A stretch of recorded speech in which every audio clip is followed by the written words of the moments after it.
Dear students, myself Dr. Sunita Sharma, Associate Professor, Department of Economics, Government Arts Girls College, Kota, welcomes you in the class of MA Previous Economics paper 2nd Macroeconomics.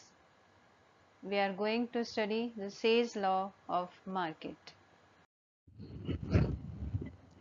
The body of economic thought ascribed to such a galaxy of economists as Adam Smith, Ricardo, Mill, Marshall, and Pigou is often regarded as the classical theory. The modern adherents of this line of thinking include Robert Lucas, Thomas Sargent, Neil Wallace, R. Barrow, and B. McCollum. The traditional classical theoretic apparatus is based upon the following basic assumptions. There is a state of full employment without inflation. There is perfect competition in the product and labor market. There is closed laissez-faire economy. Supply always creates its own demand. There is perfect wage price flexibility. The quantity of money is given and money acts only as a medium of exchange.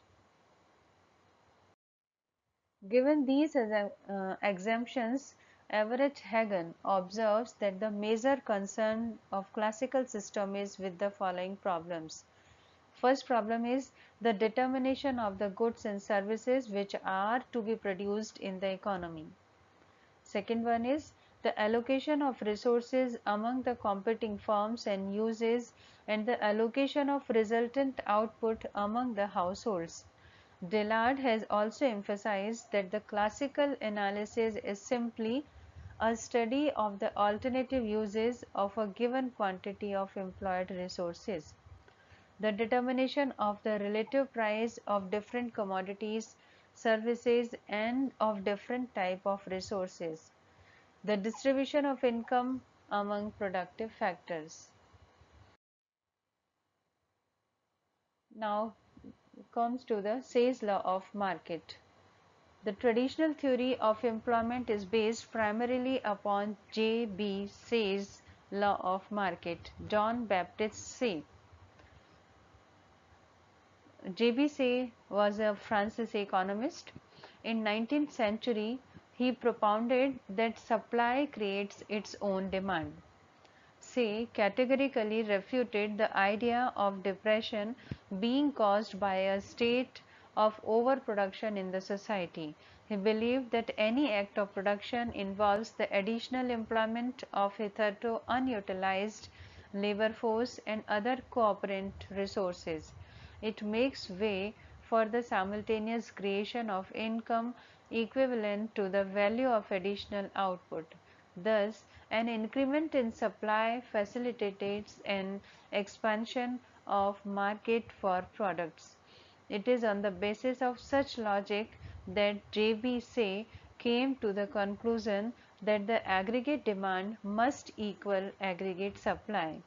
In his own words, the mere circumstances of the creation of one product immediately opens a vent for the other products. Say's law in a barter economy. J.B. Say also held a strong conviction that money merely facilitates exchange. It may have some impact in increasing the efficiency of production, but it does not affect the operation of the economic system in any significant way. Thus, Say tore asunder the veil of money to investigate the economic truths related to production and demand. In a barter economy, the production is essentially motivated by consumption. Whatever is produced, a part of it is retained for self-consumption and the rest is used for exchange with the products of other producers in such a way that the aggregate output in the community finally gets exhausted in consumption. If there is an oversupply of one product, there would be a redetermination of the ratio of exchange of this product with others. More of it would be exchanged for the given quantities of other products so that any possibility of general overproduction stands ruled out. community retains the capability of observing any increment in production, and the system can indefinitely maintain itself in a state of full employment. Say's law in a monetary economy. Say's law was obviously framed in the context of a barter economy, but its validity can be determined if it gets properly fitted in a complex economic system regulated by monetary operations. The law must be evaluated on the basis of the following two principles: the production of commodities and services creates in the aggregate of flow of money income equivalent to the cost of production to the commodities and services. The aggregate expenditure in the community must be equal to the aggregate income. Most of the income are paid out during the process of production, and these are regarded as various elements of cost of production. About profits, however, it is sometimes stated that these are not paid out during the production but are realized at the time when the production process is brought to an end by the sale of product. Thus, the flow of income during the process of production is likely to fall short of the cost of production by the amount of profit.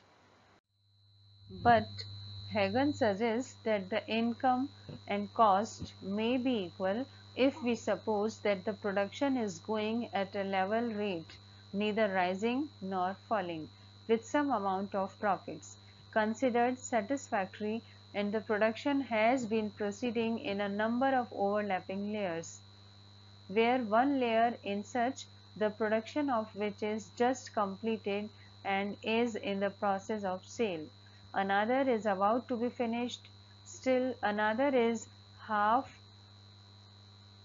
way through the process of production, and so on. The profits from sales in the immediate future plus other incomes from production will be just enough to cover the cost of production in the next period, and so on. Thus, with the economic system operating in such a normal relation, the flow of income must be equal to the cost of production. But if the output is rising because of an expanding manpower or an increase in productivity, whether the same relationship between income and cost will hold true to assuming no change in prices is very doubtful.